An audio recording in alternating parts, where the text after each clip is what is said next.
सुप्रभात छात्रों।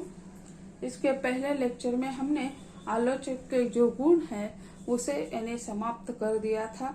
अब इस टॉपिक पर जो एमसीक्यू है उसके बारे में आज हम चर्चा करेंगे। तो इस पर पहला प्रश्न जो है वो इस प्रकार है, डैश अर्थ की दृष्टि से आलोचना की अपेक्षा समालोचना अथवा समीक्षा शब्द अधिक उपयुक्त है। डैश अर्थ की दृष्टि से आलोचना की अपेक्षा समालोचना अथवा समीक्षा शब्द अधिक उपयुक्त है। पर्याय है उत्पत्तिगत, भावगत, शब्दगत, उत्पत्ति मूलक। पर्याय है उत्पत्तिगत, भावगत, शब्दगत और उत्पत्ति मूलक। सही पर्याय है शब्दगत। अगला प्रश्न, तुलनात्मक आलोचना का प्रादुर्भाव डैश की आलोचना से हुआ।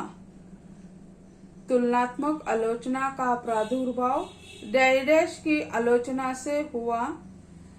पर्याय doctor Moulton, Dryden, Sainte-Beuve, Joseph Addison. पर्याय है doctor Moulton, Dryden, Sainte-Beuve, Joseph Addison. तो सही पर्याय है उसका जोसेफ एडिसन। अगला प्रश्न, डैश प्रायः डैश आलोचना का परिणाम कटु होता है। प्रायः डैश आलोचना का परिणाम कटु होता है। पर्याय निर्णयात्मक, मार्क्सवादी, तुलनात्मक, मनोवैज्ञानिक। पर्याय निर्णयात्मक, मार्क्सवादी, तुलनात्मक, मनोवैज्ञानिक। सही पर्याय है तुलनात्मक। अगला प्रश्न, आलोचक को डैश के समान निरक्षीर विवेक होना आवश्यक है। आलोचक को डैश के समान निरक्षीर विवेकी होना आवश्यक है। पर्याय है अध्यापक, व्यापारी, न्यायाधीश, वकील। पर्याय है अध्यापक, व्यापारी, न्यायाधीश, वकील। सही पर्याय है न्यायाधीश। अगला प्रश्न, भावयित्री प्रतिभा का संबंध डैश से होता है। भावयित्री प्रतिभा का संबंध डैश से होता है। पर्याय है कवि, लेखक, भावक, भावनाशील व्यक्ति। पर्याय है कवि, लेखक, भावक, भावनाशील व्यक्ति। सही पर्याय है भावक। हडसन तथा प्लेटो ने आलोचक के डैश गुण को काफी महत्व दिया है। हडसन तथा प्लेटो ने आलोचक के डैश गुण को काफी महत्व दिया है। पर्याय है विस्तृत ज्ञान, सहृदयता, निष्पक्षता, अंतर्दृष्टि। पर्याय है विस्तृत ज्ञान, सहृदयता, निष्पक्षता, अंतर्दृष्टि। सही पर्याय है अंतर्दृष्टि। अगला प्रश्न है, शास्त्रीय मानदंडों के रूप में जब किन्हीं सामान्य नियमों की स्थापना की जाती है तब उसे डैश आलोचना कहा जाता है। पर्याय प्रश्न दोबारा दोहराती हूँ। शास्त्रीय मानदंडों के रूप में जब किन्हीं सामान्य नियमों की स्थापना की जाती है तब उसे डैश आलोचना कहा जाता है। पर्याय है मार्क्सवादी, मनोवैज्ञानिक, सैद्धांतिक, तुलनात्मक।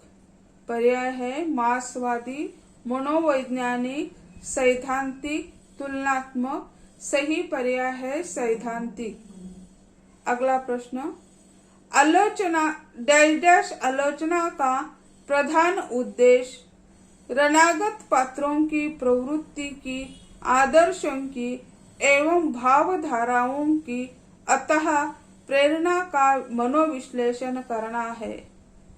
प्रश्न फिर दोहराती हूँ।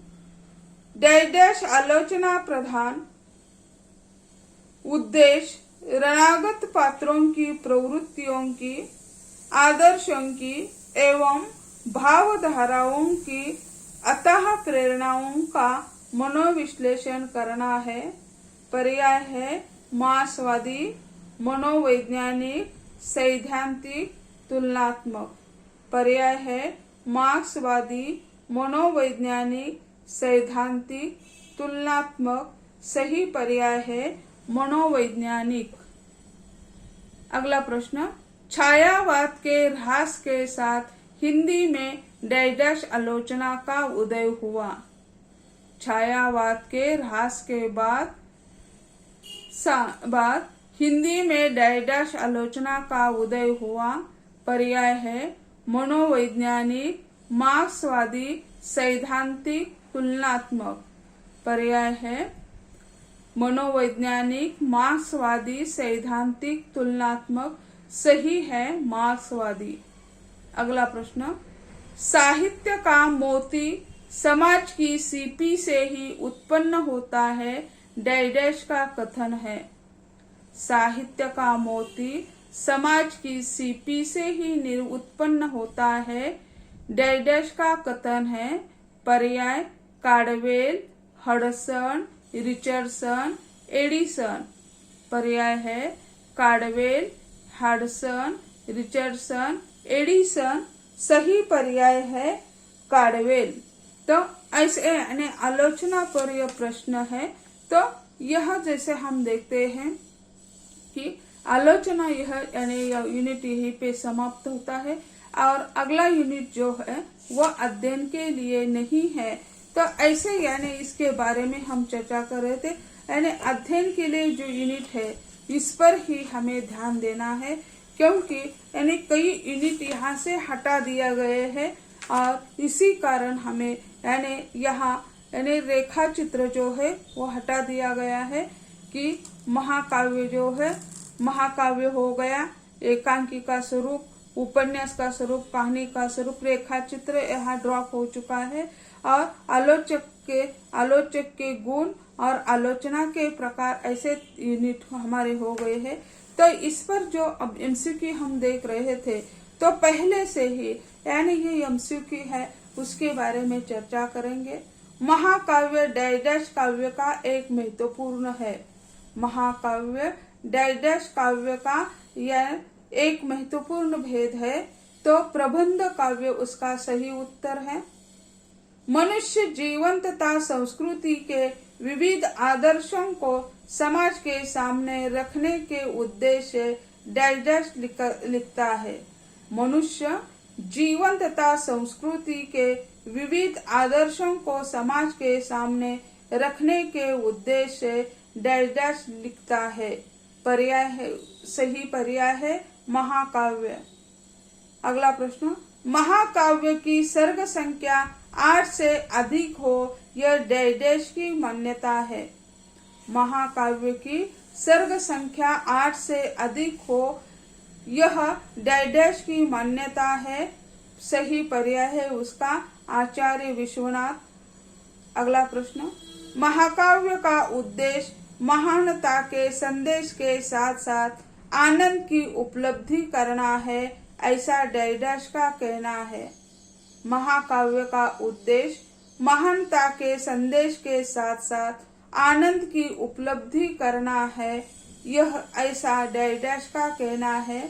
सही पर्याय है अरस्तु। पोएटिक्स यह ग्रंथ डैश का है। पोएटिक्स यह ग्रंथ डैश का है। उसका सही उत्तर है अरिस्तु या अरिस्टोटल, ऐसा कहा जाता है। महाकाव्य डैश रचना होती है। महाकाव्य डैश रचना होती है। सही पर्याय है उसका सर्गबद्ध। महाकाव्य का नायक डैश होना चाहिए। महाकाव्य का नायक डैश होना चाहिए।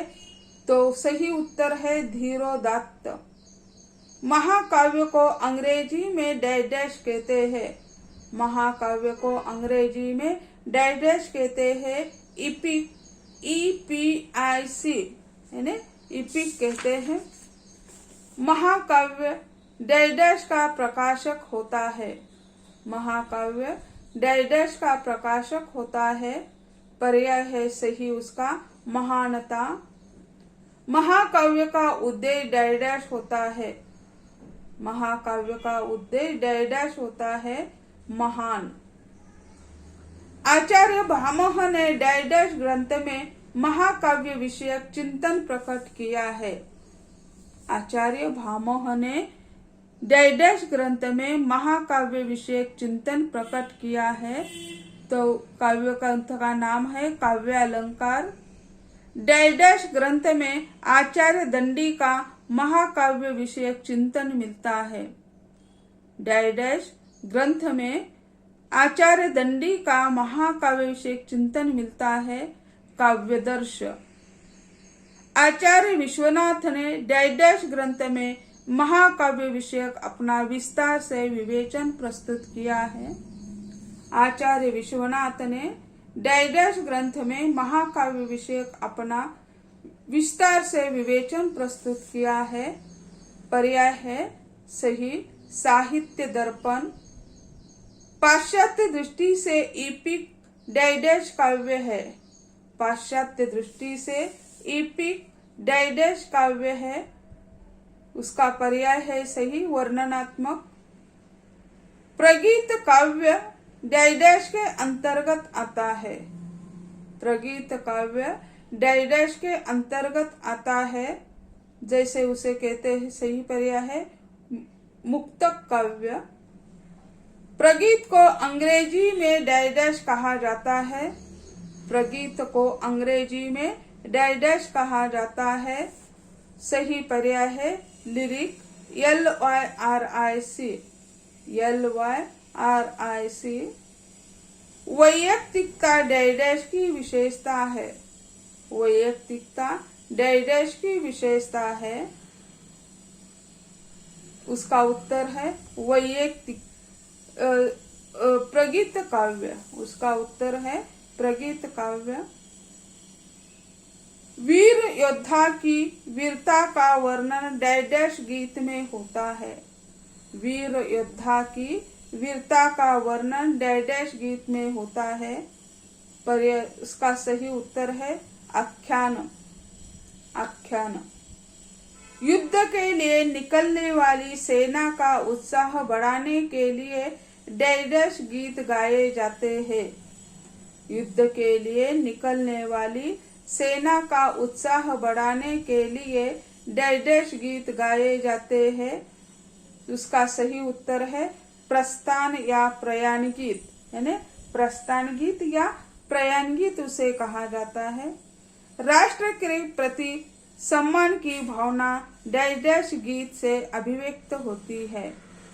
राष्ट्र के प्रति सम्मान की भावना डैश डैश गीत से व्यक्त होती है। सही पर्याय है राष्ट्रगीत से। जैसे हम देखते हैं अपना राष्ट्रगीत शुरू होता है तो सभी ठहर जाओ खड़े हो जाते हैं राष्ट्र के सम्मान के लिए। अगला प्रश्न है डैश डैश गीतों में स्थानीय संस्कृति का चित्रण होता है। डैश डैश गीतों में स्थानीय संस्कृति का चित्रण होता है। उसका सही उत्तर है लोकगीत। लोकगीतों में ही स्थानीय संस्कृति का चित्रण होता है। अगला प्रश्न चतुर्दशपदी को अंग्रेजी में डैश डैश कहा जाता है। चतुर्दशपदी में को अंग्रेजी में डैश डैश कहा जाता है सोनेट। SONNET। SONNET सोनेट कहा जाता है। अपने आराध्य के प्रति श्रद्धा आस्था एवं निष्ठा डैश डैश गीत में व्यक्त होती है। अपने आराध्य के प्रति श्रद्धा आस्था एवं निष्ठा डैश डैश गीत में व्यक्त होती है। उत्तर है उसका भक्ति। भक्ति। शोक गीत में डैश डैश रस की प्रधानता होती है।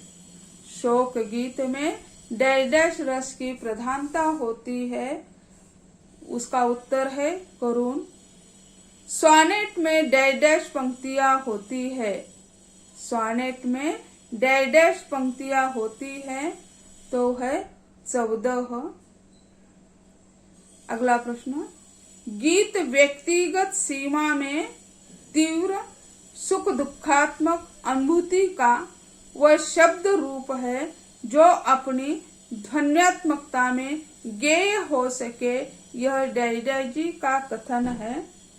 गीत व्यक्तिगत सीमा में तीव्र सुख दुखात्मक अनुभूति का वह शब्द रूप है जो अपनी ध्वन्यात्मकता में ज्ञेय हो सके, यह डाइडा जी का कथन है। उसका उत्तर है महादेवी वर्मा। उसका उत्तर है महादेवी वर्मा। तो छात्रों, आज यही कहते हैं हम। अगले लेक्चर में अगले उसके बारे में जो बचे हुए हैं उसके बारे में चर्चा करेंगे। धन्यवाद।